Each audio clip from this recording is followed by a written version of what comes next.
Lord's tabernacle and to stand before the congregation and serve them.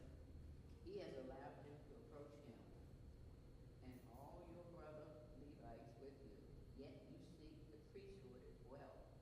Therefore, you and all your company have gathered together against the Lord. What is Aaron that you rail against him? So Moses said, look, you the Levite. You know, these other guys, they something else, right? You the Levite. What is wrong with you? You know what I'm saying? Why are you involved in this?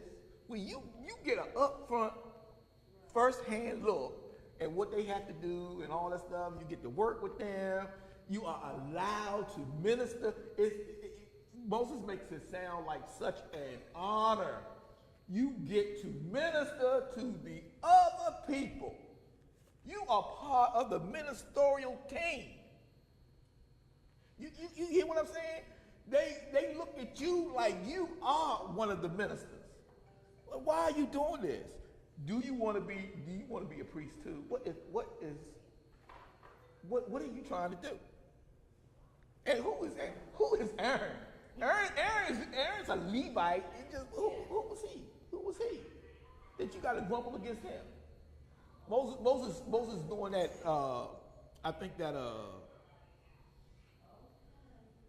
what they call it, that backroom dialogue. You know, he just pulls. You know, Korah got a whole bunch of people. You know, him and a whole bunch of people out there, and he says, "Come here, man. Let me talk to you, dude." You know, he says, "Look, why you gotta act like this?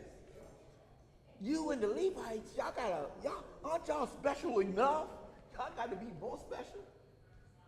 So Moses trying to do that that dialogue. All right. Let's see if Moses can talk some sense into the Levite. Oh no, we got another little problem in between that. Verse 12. Let's read from verse 12 down to the end of verse 14, the beginning of verse 15. Anybody, or maybe I'll do this. Then Moses summoned Dathan and Abiram, the sons of Eliab. But they said, "We will not come. Isn't it enough that you have brought us up out of a land flowing with milk and honey to kill us in the wilderness? And now you also want to lord it over us? Moreover, you haven't brought us into a land flowing with milk and honey, or given us an inheritance of fields and vineyards. Do you want to treat these men like slaves? No, we will not come." So these guys, see Moses he's trying to split them up. Let me try to talk some sense into this person, and then let me talk to these guys and try to talk some sense to these guys. These guys say, "No, we through talking. We don't need to talk. You took us out of Egypt. Egypt was a land flowing with milk and honey. And you took us out of Egypt." And remember the key words that anger God. The key words that always anger God is what? Back in Egypt, right? Or let's go back to Egypt. God gets upset, so God ain't in the picture yet. God's not in the picture yet. But these guys are saying, "No, Egypt was a great place, and you took us out of Egypt, promised us an even greater place, and then you wouldn't even take us in, right? We get there, and you wouldn't even take us into the great place." Oh yeah, we tend, and you see this in the politics all the time. They tend to spin this stuff like, I know you forgot that I promised this and I'm doing that, or I know you forgot that I said this, but I lied. I know, these people are intent on taking over. They want to take leadership.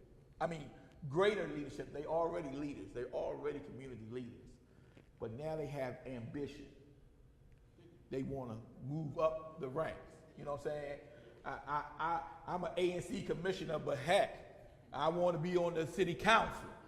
You know, I'm on the city council, but heck, I need to be in the mayor's office. You know, man, I need to be one of these senators. You know, I need to do, you know, I need to make a run for president. You know, ambition. That they forgot their ministry was to serve the people. Now they're looking for more prestige, right? Because Moses talked to her, he said, you are already in a high value ministry position. You trying to be the head, you trying to be the head priest, what are you trying to do? And Korath didn't answer, but yeah, that's probably what he wanted to do. He probably wanted the gravy job. You know how we look. We look and we say, dang, the supervisors don't really do nothing. You know, they come out and they hand me the work, you know, and I got to do all the work, and the supervisor don't really do nothing. I need that supervisor job because they don't do nothing, right? And then you get to the supervisor job, and then all the stuff the supervisor has to do that you ain't know about, you look at the supervisor. Man, they don't do nothing. They give work to me, and then I have to get it done.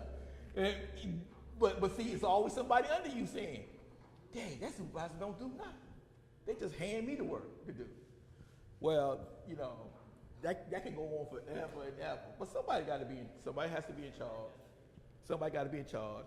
Who is the best being? I'm not gonna say person. Who is the best being to pick the one in charge? That is God Almighty. And we have to remember. We have to remember who is in charge. It was picked by God. They weren't selected by us. And we might think that we had this vote for a pastor and everybody voted. I voted for him, you voted for him, we voted for him. Some people didn't, voted for it. Pastor got in. Pastor does not get in unless it's either the will of God or part of the plan of God. He don't get in, right? He's in, and he's in at the position of the man of God. We better not. We learned that when Miriam and Aaron was talking. We better not start talking about the man of God. You know, if God is speaking, God has a shepherd. Moses is their shepherd. Moses went to the wilderness and met God. He went to the wilderness. Moses had to leave Egypt. See, they complaining about leaving Egypt. Moses had to leave. Moses was in the Egyptian palace. He was a royal Egyptian. They were Egyptian slaves. Moses was part of the royal family. He left Egypt and lived in the wilderness. Met God, and God told him to go back and get the rest of the folks. You go back and get the rest of the folks. He didn't want to do it. And now they're wondering, well, Moses could have easily said, you want to be leader? Take it. I don't want it. I never did. But he said, Moses is the man of God now, right? Moses says, walk with God. He says, we're going to let God decide. Then he's trying to calm them down one at a time, because he done told them, you guys are the one that are going too far. Moses warns them, you guys are going too far. Let me talk to you, try to calm you down, see if we can back you off of this before something bad happens. Moses is right now trying to save them, and he called the other two guys, and the other two guys said, no, we're not even going to come, because we don't want to hear your rhetoric. We don't want to hear all that. You know, we want some action. We don't want no talk, right? I mean, this is. They've been treating the whole trip. The whole trip they teach you. Look, first they leave Egypt. They happy. Oh, everybody's happy, right? But this is our recap too. Everybody's happy. They get to the Red Sea. First thing they say, oh, why you bring us out of Egypt to drop us here at the Red Sea? We gonna die right here. They coming to kill us, and we gonna die right here. And Moses said, well, calm down. Let me show you what God can. Y'all don't know. Y'all don't know all the stuff that God can do. Let me show you some more stuff that God can do. Bam, they cross the Red Sea, they cross. Then they get to Mount Sinai.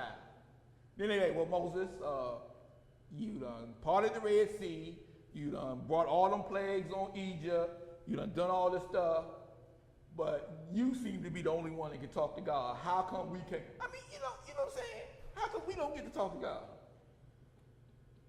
Well, okay.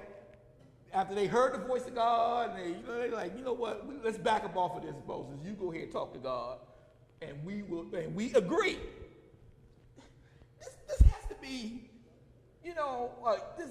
They was at the promised land where they spent 10 months. They spent 10 months in Sinai, and I don't know how many months traveling. But this is only 2 years away. I mean, 2-3 years. And then all of a sudden, they done forgot. We had a chance to talk to God on our own. God could talk to everybody. We voted no.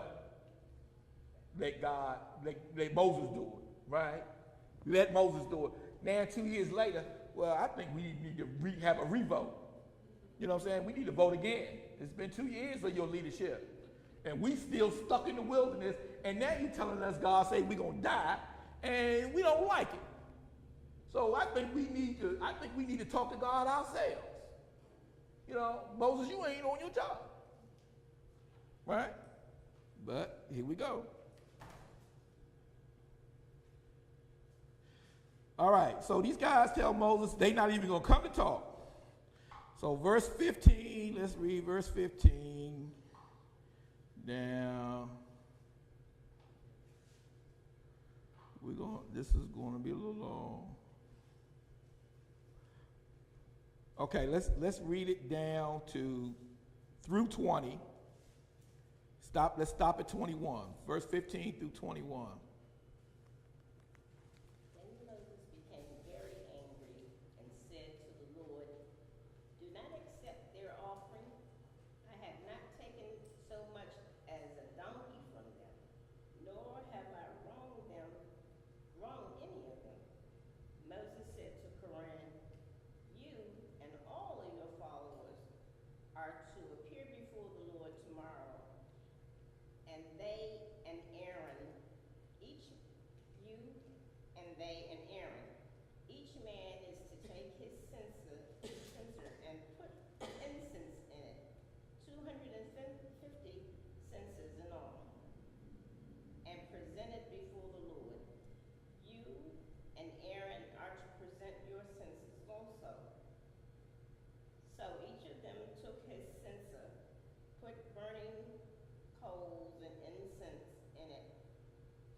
Let's stop right there. All right. Moses got a little upset, right? He's trying to negotiate. He's trying to help. He's actually trying to help these people, and they telling him no. And Moses said, "They talking about me now. They talking about like I did something to them. I haven't taken anything from them. I ain't wronged them at all. And now they making it personal against me." Moses he said, don't even take their offering. He asked God, don't even take their offering. Moses is a man. He's a regular man. They jumped him, and he went to God and said, hey, look, don't even listen to nothing they got to say, because they are wrong. They are wrong. God knows all of this, right? But Moses had to vent. He's like, oh, Lord. You the only one I can talk to. You know, they act like I'm wrong. Isn't that the way it should be? That is the way it should be. We should take all our stuff to God and let God help us. And let God help us. Because after Moses said all that to God, then he had to turn back to Korath, right? And say, okay, look, y'all just come on out here with y'all stuff, right? All 250 of you. Bring your stuff and let God will choose. Aaron's going to have his stuff. Y'all want Aaron's job? Aaron's going to have his too. He's going to put his stuff in there. And God will choose who's going to be the high priest. You know, y'all want to be the priest, y'all want to do the hey, let God choose, right? So they all come out there with their little incense burning, coal burning, whatever it is, censer thing they call it. They're all out there, all 250 of them. All of them want a promotion. All of them want to change. This is a revolution. You know, this is the revolution. They stick their censers in the ground and they lighten them up, and then the Lord comes. See, all this has been man talk between men, right? Why can't, why you, why can't, you know. Okay, now the Lord's coming. All right. The Lord, and he comes, and he doesn't say anything to the 250 people there, right? With their little censers. It says, the Lord said to Moses and Aaron, the same two people he's been talking to the whole time. All right. Let's read what he says. We're going to start at 21. Well, we can read 20 real quick. 20 through...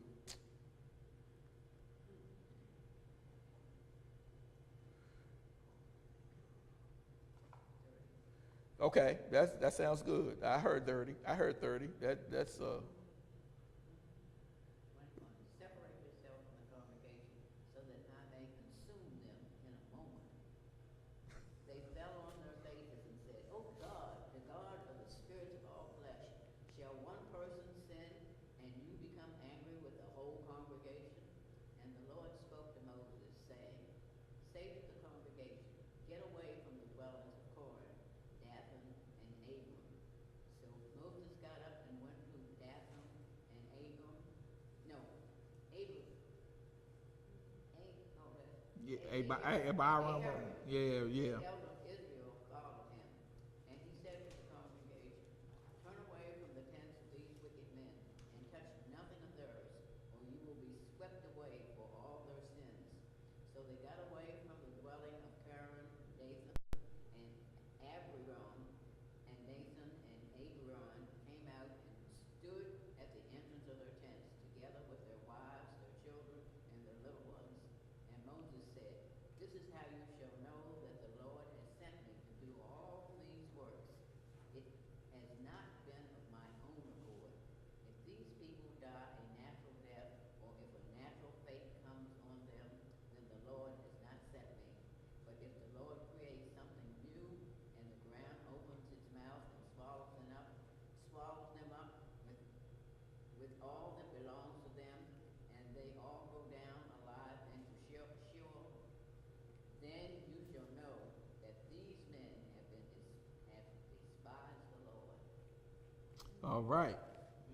Now, this is now we've seen plague. We've seen plague. God's been killed by plague a couple times, right? We've seen plague. Moses said, "Oh, just to let you know that I'm the man of God. You know, these guys are going to get killed, and we're going to ask God to kill them in a new way. We're not going to ask them to die a natural death, have no heart attack, choke on a piece of popcorn. You okay, Miss Whitley? Okay. You know what I'm saying? We're not going to have none of that. We're going to have something great like the earth opening up, and they get taken down to Hades alive. alive, right? Now, but going back, that was a good part. But going back, God told Moses and Aaron, y'all step away. I'm gonna take everybody else out, right? Look, not just the 250, but all these people are raunchy. Take them all out. And Moses and Aaron. Now, see, Aaron's starting to act like a little high priest now. They both feel that, oh, no, Lord, don't do everybody. Come on now. Everybody's not with these guys. Right? Why? It's only a couple of them. We know who the couple are. It's three of them, really, right? Well, actually it's four, because it is on. It looks like on. But it's three or four of them. We know who they are, right? Why take everybody, right? God says, okay. You need to tell everybody to get away from these guys then, right? So that's what Moses does. And Moses goes and says, look, y'all get away, and God's going to show you what's up. Why? I'm the leader, but I'm only doing what God is telling me to do, right? I don't do anything on my own. It's not my idea to be camped in the wilderness for 40 years so everybody can die. And we haven't talked about it a lot, but God did not include Moses in the people going into the promised land. He said everybody was going to die out, and only who? Joshua and Caleb were going to lead the new generation into the promised land, was going to go into the promised land. He didn't say lead, but go into the promised land. Didn't mention Moses, right? So Moses may or may not, I don't know, he may expect the same 40-year death sentence that everybody else has, right? These people are upset because they didn't do the will of God, and they got a death sentence. They're gonna die by natural causes. Ain't gonna be no plague. There's not gonna be no, fire that's gonna whip through the place. It's not gonna be, we're gonna let you live your life out and die in the wilderness, right? It's gonna take, God put a time limit on it. It's gonna take 40 years, and all of you are gonna die. So if you're 20 years old, because everybody 20 years or older, right? You 20 years old, you like, shoot, I'm dead before I'm 60. I'm dead before I'm 60. I mean, that's the maximum time you was gonna get, right? You could have been dead the next day. Natural causes. And it's like today, right? We don't know when it's coming. Right? We live in our life, and we hoping for as long a life as we can have. But in order to have long life, we have to start doing the will of God. Because we don't want God to make a plan to say, well, because you refused to do the will, you only gonna have 20 more years. You only gonna have 5 more years. You only gonna have 10 more years. And then I'm gonna have in the position that you're in, I'm gonna get a new person in that position, and they gonna do what you wouldn't do. You see what I'm saying? We don't want that to happen. We definitely don't want to hear God say nothing like that to us. And we don't want it to happen at all. So we have to get focused, and that's what, again, going back to our Lenten study, that's what Lent is all about, to get us in the mindset to start hearing from God, to understand what his will is for our lives, to understand what we're supposed to do, right? All of us are not supposed to be the leaders, but all of us have something to do. Something to do. Something to do. We have a ministry. These are people that were in ministry, but they wanted more responsibility. They wanted more. They wanted to be able to do more. They were looking, they had ambition.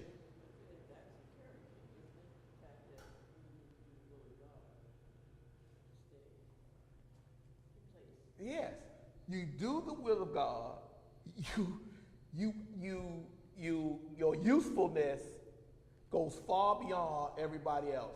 Joshua and Caleb, because they were willing, they didn't even cross over, right? They were like, hey, no, ho. You know, they just spoke against. If God is with us, we are well able to go over there and get what's ours. If God is with us, we should be able to go. And God said, I like them two guys. Right? Makes me feel good that this person that we have leading us, he is not doing the will of God. And he ain't gonna be here that long. Yes, right. His days are numbered. I understand what you're saying. Yes, ma'am. What you were saying about Joshua and Caleb, that's the definition of faith. Because it's something unseen. They did not cross over. Right. They did not see it, but they had enough faith in God and enough obedience to Right. trust God. Right. To do, Now, God says he's going to do something. Right. He's gonna do it. Now, how did they have that faith? Now, that's a good point. They had the faith. Now, where did they get that faith from? They were in the same boat as all those other Israelites, right? They were there. They're in bondage in Egypt. Moses comes and says, "Look, God sent me to deliver them." They might have been like they're right. Yeah, right. Well, who are you? How are you gonna do this? Well, he told me to go talk to Pharaoh. Oh, you gonna talk to Pharaoh and Pharaoh gonna let us go? Well, that's what God told me to do. Go talk to Pharaoh. So he goes talk to Pharaoh, and then Pharaoh don't do what it is. Okay, plague number 1, pow. No, what was it? The river turned to blood? I don't know. I can't remember all. It was 7 plagues, right? All right. So plague after plague after plague happened on Egypt, right? And the Israelites in the slave quarters living normal. None of that stuff is hitting them. All the Israelites seeing the same thing, right? Okay. So now they leaving. They finally gonna leave Egypt. Something they couldn't even have dreamt, imagined that this was gonna happen. Egypt is letting them go, giving them all the stuff.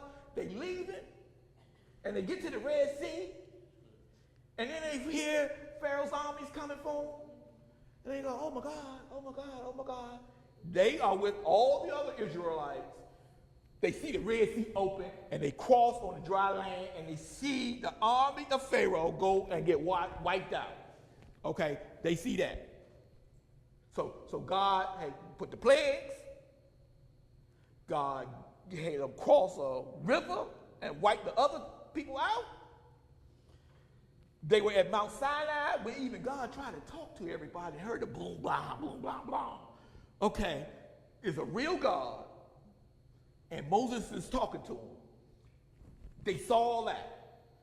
They have seen the manna fall from heaven in the wilderness when there's no scientific reason for this to happen. They saw when they saw complaining about meat, they saw the winds blow and all the quail, all the meat they could ever eat come. They've seen all that, right?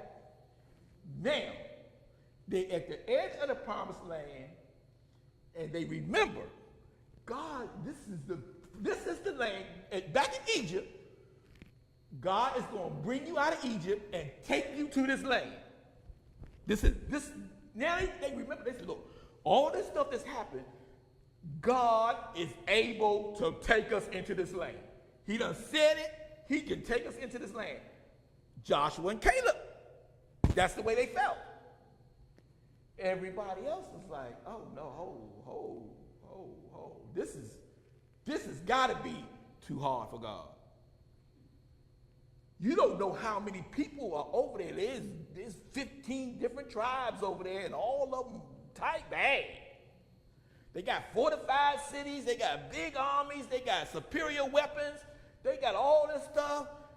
You don't know. Joshua and Caleb say, hold up. We got God, right? We got God. God can handle that stuff. I don't know. See, I don't know if God can. This is really big. This is really big. This is really big, y'all. Y'all don't understand. The Israelites, after seeing the same things Joshua and Caleb saw, they decided God could not handle that situation. And not only could they not handle it, they decided they're going to do what they feel is best. We are not even going to follow God no more. We want to go back to Egypt. We want to go back to slavery. We want to go apologize to the Pharaoh, take our little huts, do our work, and live there. And we're going to be happy. I guess they'll be happy for another 400 years until the new generation decide, hey, look, well, I'm tired of this. There's got to be a better life than this. God's trying to bring them into the better life. They don't want it, right? That's where Joshua and Caleb got their faith. But everybody else didn't get it. I mean, everybody else. It was about 1 million of them that left Egypt. And so how can, let's say Moses had, I'm going to say Moses had the faith, Joshua and Caleb. How is it that only 3 people understood? We with God, and God is ready to take us over. And now y'all not trying to go? How only 3 of them? I used to judge stuff. I used to judge the Pharisees, and I used to judge the Sadducees, and these people. And man, I was around that, and I'm seeing Jesus, heal the sick and raise the dead and all this type stuff. Man, shoot, I would have definitely had to follow Jesus. You know what I'm saying? I would have had to follow him. But you know what? We get stuck sometimes. The Pharisees, what was wrong with them? This is a new revelation that God has given me. What was wrong with them was they were hypocrites. They would dispense the law on you, right? Oh, she's out there on the Sabbath doing such and such. Kill her. This one is committing adultery. Stone her. You know what I'm saying? But see, they living their little life back undercover, right? They adultering and working on the Sabbath and doing all the other stuff. And they not judging each other. They just judging you when you come into the court. They judging you right because you breaking the commandments. But they were doing it too, and they weren't judging themselves. Jesus came to show the hypocrisy. So hold up, you are not the righteous judges. You guys are hypocrites. So it's been decided that the law is going to be thrown out.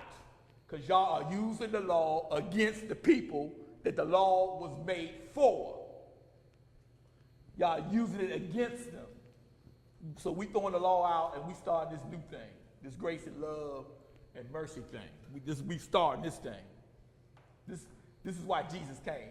Not because the law was bad, because we had started manipulating the law to raise up just a few, let a few do what they got to do. And I don't know if this sounds familiar to anybody in America today, but it's a few get to do what they want to do, and the rest of us have to suffer the penalties of the law. Because he used his position to help his daughter, which, you know what? I might have tried that. See, this is what happens to people in power. You do the right things, and you get blessed, and you move up, and you move up, and you move up. But as you move it up, you seeing the people with the power already. They're doing some things that they really not supposed to be doing, right? So you trying to resist, and you trying to do the right things, and you keep trying to do the right things. Sometimes you get worn down. Something comes up. The enemy is slick. Something comes up. Now, you have the power to fix it. You have the power. You're not supposed to, but you have the power to fix it. You're like, well, I'm not supposed to do it. But the person before you did it, and your supervisor has done it, and you know your colleague over here has done it, and everybody has done it. You're not supposed to do it, but everybody has done it, and now you like, man, this is you look, and I fell into this trap too. This is a fringe benefit. It's not a benefit, it's a fringe benefit because I'm close to power and I got a little bit of juice. I can use this juice to get something that my family needs, right? Now I know I can't give it to everybody, but my family. That's what you start thinking. Everybody else in front of me did it. Yeah, everybody in front of me did it. Right, they did it. All the people on the side of me doing it. I talked to my colleague in Colorado, in whatever city in Denver, Colorado, and he was telling me how he did it. You know what I'm saying? So you're thinking, well, dang, let me go ahead and. The last chancellor did it. Now. Yeah, let me go ahead and do this. Let me go ahead and do this. And then, you know, your car. The chancellor. Yeah. So anyway, but this is why people crave power, and this is why Jesus came, not because the Pharisees weren't the Pharisees were doing the literal interpretation of the law for the people, but they had this liberal interpretation for themselves. You know, it's okay for us to do it because you know we have to study all these long hours, this law, and we got to hear all these problems from these people and this and that and other. They make up reasons why it's okay for them, but it's not okay for us. So that's just sidetrack. That's a side thing. Y'all got me off track here. Y'all got me off track here. That's all right. Because I can talk all day about, you know, God and the law. Okay, so we ended up at verse 31, right. So Moses said something new was going to happen to them. They was going to die a different kind of death. It wasn't going to be the regular, you know, execution, electrocution, or wasn't going to be the lethal injection. It was going to be something brand new. All right, verse 31. Let's just stop at verse. Let's stop at verse 35. As soon as he finished saying all this, the ground under them split apart, and the earth opened its mouth and swallowed them and their households, and all those associated with Korath, together with their possessions. They went down alive into the realm of the dead with everything they owned. The earth closed over them, and they perished and were gone from the community. At their cries, all the Israelites around them fled, shouting, "The earth is going to swallow us too." Now, that's because everybody was standing around watching. You see what I'm saying? The 250 had been summoned, but everybody else standing around watching, right? And so Moses had to go over to them and say, "Yo, y'all need to take a step back because some stuff is getting ready to happen." And he goes up and says, "Now, I'm going to tell all of y'all, this is going to happen." All right. So now it happens. God swallows them up. Now, I've been known to say God was gangster. God is gangster. You don't play with God, and this is why the Pharisees were strict with the law, because God killed you. You died for disobeying the law. But see, they didn't think they were under the law. See, they put themselves above the law, which caused the problem. All right, but this is why they strict. You strict because you die if you don't, you know, stuff happens, right? So now all these people running because they thinking, "Oh shoot, it's an earthquake." You know, we thinking, "Oh man, it's an earthquake. Oh, it's a big thing. We better move, right?" You know, okay. They don't know. They forgot it's God. They forgot that quake is God. Swallows them up. They gone. All right, but let's read. See, God we pray for people, but God has his own ideas. Yes, ma'am. I have another meeting at 1. Okay, okay. Can Right. I make excuse? Yes, well, you certainly can. We